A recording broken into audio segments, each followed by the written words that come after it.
안녕하십니까. 예, 사랑하고 존경하는 여러분 안녕하십니까. 신승호입니다. 저는 조금 전에 서울 강남경찰서에서 고발인 조사를 마쳤습니다. 그리고 조사는 잘 마쳤고요. 생각보다 좀 시간이 많이 길어졌습니다. 그리고 오늘 고발인 조사와 관련돼서 다시 한번 여러분께 간략하게 말씀드리겠습니다. 반갑습니다. 반갑습니다. 배치님. 강미선 선생님, 김유신 선생님, 반갑습니다. 고맙습니다. 저는 서울 광남경찰서에서 김정은 국무위원장에 대한 중병설과 사망설을 상습적으로 가짜뉴스 허위사실을 유포해서 김정은 위원장에 대한 그 명예를 훼손한 사건이죠. 이 사건은 이미 2020년 4월 21일 경에 정부의 공식 발표가 있었습니다. 김정은 위원장과 관련된 특이 동향이 없다는 정부의 발표에도 불구하고 반갑습니다 선생님. 김유신 선생님 고맙습니다. 정부의 공식 발표가 있음에도 불구하고 당시 미래통합당 당선인인 태영호하고 미래한국당 비례대표 당선인인 지성호는 상습적으로 김정은 위원장에 대한 중병설이나 사망설을 상습적으로 허위사실 유포한 혐의가 있고, 이와 관련돼서 대한민국 정부 또는 청와대에서도 김정은 위원장에 대해서 특이 동향이 없고 북한에서도 마찬가지로 특이 동향이 없다고 수차례 밝혔음에도 불구하고 이들은 이를 무시하고 계속해서 상습적으로 허위사실 유포한 사건인데요. 이 사건이 중대한 이유는 그렇습니다. 저는 이렇게 봅니다. 태영호하고 지성호는 탈북자입니다. 탈북자 출신으로 대한민국에 들어와서 대한민국의 국민이 되었습니다. 대한민국 국민의 신분이 돼서, 그리고 또 아주 그들 피고발인 태영호나 지성호 입장에서는 운이 좋은 거겠죠. 우연일치 있는지 황교안이 대표로 있으면서 탈북자 출신으로 대한민국 국민이 된 것만으로도 솔직히 감지덕지 할 텐데도 불구하고 국회의원의 후보로 출마해서 국회의원에 당선됐기 때문에 솔직히 그들 입장에서는 엄청나게 좋았겠죠. 하지만 그들이 광고한 것은 대한민국 국민이라면은, 그리고 국회의원 당선인 신분이라면은 그에 따른 의무와 책임이 있어야 됩니다. 그렇지 않습니까? 그러면은 김정은 국무위원장에 대한 건강 이상설이나 사망설에 대해서 특이 동향이 없다고 하고 수차례 밝혔음에도 불구하고 본인들이 과연 대한민국 국가와 국민의 위에 서서 그런 김정은 위원장에 대한 중병설이나 사망설을 유포해서 국내 주식시장이 폭락하고 국내의 사회 혼란과 국론 분열은 물론 전 세계적으로 이런 혼란을 일으킬 만한 그런 위험천만한 짓을 서슴지 않고 했기 때문에 태영호하고 지성호의 위법행위는 상당히 중대하고 엄격하게 법에 따라 엄중히 처벌을 받아야 될 사안이라고 저는 판단했습니다. 물론 여러분께서도 저와 생각이 아마 같으시리라고 저는 이제 생각을 하고요. 죄송합니다. 좀 답답하기 때문에 제가 마스크를 좀 벗겠습니다. 제가 이제 쭉 고발인 조사를 이제 받으면서 준비를 이제 하다 보니까 2020년 4월 21일 김정은 위원장에 대해서 소식이 없기 때문에 유튜브나 기타 사람들이 허위 사실을 유포하기 시작을 했고, 그리고 4월 28일 태영호 당선인은 CNN과 인터뷰를 통해서, 그리고 그날 오후 이제 국회에서 마찬가지로 국내 언론사 기자들을 상대로 김정은 위원장이 걷지도 못하는 상태다, 확실한다 라고 중병설을 주장을 했고, 그리고 2020년 5월 1일 지성호는 김정은 위원장에 대해 국회에서 그리고 SBS와의 언론 인터뷰를 통해서 김정은 위원장의 사망설이 확실하다고, 99% 확신한다고 하는 그런 단정적인 말 그대로 이거는 논평이나 의견이 아니라 사실을 적시했기 때문에 김정은 위원장에 대한 명백한 허위사실 적시이자 명예훼손이 된다고 보여집니다. 이들의 행위가 단순히 이들이 단순히 탈북자였으면은 사건이 이렇게 커지지는 않았을 것입니다. 이들이 탈북자 신분에서 대한민국 국적을 취득을 하고 대한민국 국회의원 당선인 신분이 된 상황에서도 불구하고 마치 본인들이 자신들이 북한의 자기들이 갖고 있는 정보 라인을 통해서 김정은 위원장이 마치 중병을 앓고 있고 걷지도 못하고 사망에 이르렀다는 그런 단정적인 확신을 한다는 것 자체가 상당히 위험천만하고 중대한 사건으로 그 당시에 여러분께서도 아시다시피 큰 충격이지 않았습니까? 그리고 대한민국 주식시장이 폭락을 하고 이와 같은 피고발인 태영호하고 지성호의 가짜뉴스 허위사실 유포 행위가 전 세계적으로 언론대에서 보도가 돼서 그 결과 국내외가 국론 분열 사회 혼란을 일으켰는데 이들은 대한 책임은 일부 언론에서도 잘못 가르쳤지만 이들은 국회의원 신분이 아닌 상태에서 이와 같이 중대한 위법행위를 저질렀기 때문에 헌법 제307조 명예훼손 307조 2항 허위사실 유포 명예훼손에 해당되고 그거에 대해서 엄중한 처벌을 받아야 된다고 저는 이제 주장을 했고요. 아까도 말씀드렸다시피 이들이 상당히 위험한 것은 일단은 탈북자 신분에서 대한민국 국적을 취득하고 대한민국 국민 상태에서 황교안 대표 체제에서 아이러니하게도 운이 좋게도 그들 피고발인 입장에서는 국회의원 신분이 국회의원 후보가 됐고 국회의원일 당선인 신분이었습니다. 그렇다 그러면은 일반 국민도 법을 지키며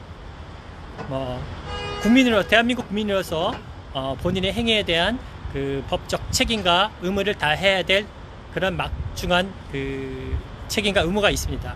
그러면은 이들이 대한민국 국회의원은 아니고 국회의원 당선인 신분에서 이들의 본인들이 한 말과 행동에 대해서는 과거 탈북자 신분이었을 때와 달리 더 엄중하게 항상 신경을 써야 되고 그에 대한 책임도 져야 된다고 봅니다.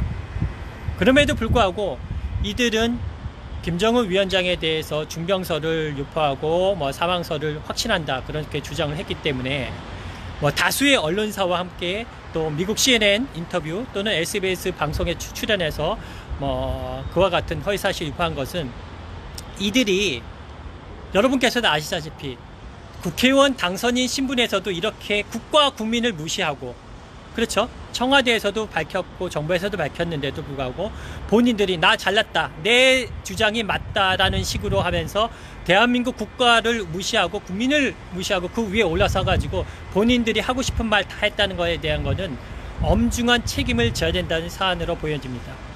그렇기 때문에 여러분께서도 태영호와 지성호에 대한 이번 범죄 사실에 대해서 공부를 하셨던 것이고 과연 저들이 탈북자에서 대한민국 국민이 됐고 국회의원 당선인 신분인데도 불구하고 저렇게 온갖 위협행위를 저지르는데 과연 국회의원 임기가 시작이 돼서 국회의원의 면책특권을 적용받는 국회의원 임기가 시작이 되면은 오죽하겠냐 더 하지 않겠느냐 그런 우려를 여러분께서도 표명을 하셨고 마찬가지로 많은 국민분들께서 분노하시고 고통을 받으셨기 때문에 그에 대해서 저도 이제 고민을 하다가 고발한 사건이고 태영호하고 지성호에 대한 위법행위는 빼도 박도 못하는 사안입니다.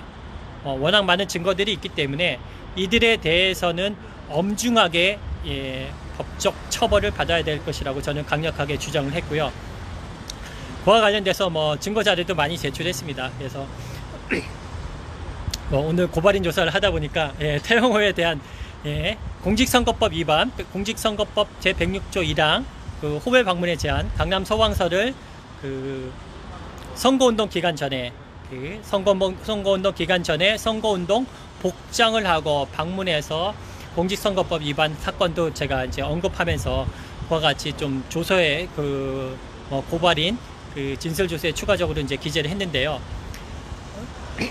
그렇습니다. 저는 국민의 한 사람으로서 작은 저도 말과 행동에 조심하고, 그리고 아무리 제가 문재인 대통령을 지키고 적폐청산에 앞장섭니다라고 하면서 여러분들의 국민의 지지와 응원을 받으면서 활동합니다만은, 저 작은 시민인 저조차도 항상 말과 행동에 대해서 주의하고, 또 마찬가지로 여러분도 마찬가지, 그렇죠. 여러분께서도 대한민국 국민으로서 말과 행동에 대해서 항상 주의하고 신경 쓰고 조심한다는 건 누구나 다 똑같습니다. 그럼에도 불구하고 태영호나 지성호는 너무나도 이번 사건과 관련돼서, 이번 사건이 단순히 그들이 탈북자 신분이었다면 이렇게 커지지도 않았을 것이고, 더군다나 본인들이 국회의원 당선인, 대한민국 국민을 대표하는 국회의원 당선인 신분으로서 수많은 언론사와 해외 언론을, CNN 언론을 통해서 허위사실을 유포해서 김정은 위원장의 명예를 훼손한 게 중요한 것이 아닙니다. 그렇죠? 법리상으로는 김정은 위원장에 대한 명예훼손입니다만은, 그로 인한 피고발인 태영호나 지성호의 도저히 이해할 수 없는 가치관과 상식, 국가 국민을 위에 올라서서 정부의 발표에도 불구하고 본인들이 나 잘났다는 식으로 내가 잘났고 내가 갖고 있는 정보에 의하면은 그게 확실하다는 이런 무책임하고 위험한 발상을 하고, 이와 같은 허위 사실을 상습적으로 수차례 언급했다는 것, 그리고 그 결과 국내의 주식시장이 폭락을 하고 국내외적으로 사회 혼란과 분노 분열을 일으켰다는 점, 이 점이 중대합니다. 그렇기 때문에 이 점을 강조를 했고요. 이들은 수사가 어쨌든 고발한 지 얼마 안 된 상황에서 제가 고발인 조사를 열심히 받았고, 피고발인 태영호하고 지성호는 피고발인 조사를 받고, 이 사건은 서울중앙지검에 송치해서 검사가 판단을 했는데, 아시다시피 이런 사건에 대해서는 저들도 쉽게 감히 함부로 판단하지는 못할 거라고 봅니다. 예. 워낙 사안이 중대하고 그로 인한 폐해, 단순 범죄 사실을 떠나서 그들의 피고발인 태영호나 지성호에 대한 지성호가 발설한 행위한 것으로 인한 결과가 너무나도 위험했고 피해도 컸고, 그리고 앞으로 저들이 국회의원 5월 30일 이후에 국회의원 임기가 시작돼서 국회의원 면책특권을 적용을 받았을 때 벌어질 수 있는 그런 위험한 상황들이 이미 다 보여졌기 때문에 이들은 법에 의해서 엄중하게 처벌을 받아야 된다고 저는 생각하고 그렇게 주장을 하고 조서에도 기재를 했습니다. 네. 사랑하는 존경하는 여러분께서 현재 많이 힘드시죠? 저도 많이 주말 힘들었습니다. 어제 5.18도 있었고 여러 가지 있었지만은 지금 정의연 유미양 당선인 관련돼서 많은 좀 안타깝고 여러 가지 그런 사건으로 인해서 좀 힘든 시기입니다만, 그렇지만 우리가 속상하지만은 이 과정은 겪어야 될 하나의 과정이라고 봅니다. 그렇기 때문에 솔직히 그렇습니다. 저는 제가 봤을 때 과연 적폐 세력들, 보수 시민단체, 저들은 우리보다 깨끗할까? 아닙니다. 저들은 더하면 더했지. 진짜 요번에도 온갖 사안에 비해서 워낙 저들이 엄청 사건을 크게 폭로하고 키운 건 있지만은 저들의 보수단체에서도 요 사건과 관련돼서 저들도 엄중하게 법의 잣대에 대해서 적용을 받고 처벌을 받아야 될 것이라고 보여지고요. 여러분께서도 어제 5.18 있고 여러 가지 사건으로 인해서 많이 마음 아파하시고 슬퍼하시고 분노하셨을 텐데, 그렇습니다. 저는 아픔과 분노, 슬픔을 어떻게든 이걸 행동으로 표출하고 싶습니다. 그렇지 않습니까? 여러분께서도 여러분들께서 생각하시는 게 제가 생각하는 거고, 제가 생각하는 게 여러분이 생각하시는 것입니다. 그렇기 때문에 국민 여러분의 영혼을 받들어서 제가 적극적으로 행동으로 실천하는 것이고요. 이렇게 우여곡절이 있고 하지만은 전체적으로 봤을 때는 우리는 문재인 대통령과 문재인 정부와 함께 앞으로 나가고 그리고 더욱더 좀 보다 나은 세상, 국민이 주인 세상으로 한 발 한 발 앞으로 가고 있습니다. 그렇기 때문에 뭐 어떤 사건에 대해서 일희일비, 물론 속상하시고 하겠지만은 일희일비 하지 마시고 크게 보시고 우리 모두 힘을 내서 적폐 세력을 일망타진하고 청선해서 진짜 국민이 주인인 나라, 사람 사는 세상을 하루라도 빨리 맞이할 수 있도록 노력해 주시길 부탁드리겠습니다. 항상 저는 자꾸 부족하기 때문에 최선을 다하려고 노력하고 있고, 이런 저를 언제나 변함없이 믿고 응원해 주신 여러분께 진심으로 감사드립니다. 예, 오늘 강남경찰서에서 정부의 발표에도 불구하고 미래통합당 태영호 당선인과 미래한국당 비례대표 비례후보인 지성호 당선인이 김정은 위원장에 대한 허위사실 유포 명예훼손 고발인 조사를 마쳤고요. 방송으로나마 여러분께 다시 한번 잠시 인사드렸습니다. 예, 언제나 응원해 주셔서 감사합니다. 여러분께서도 힘내시고 우리 모두 힘내 화이팅 해주시길 부탁드리겠습니다. 예, 사랑합니다. 고맙습니다. 예, 존경합니다. 저는 이만 마치겠습니다. 네.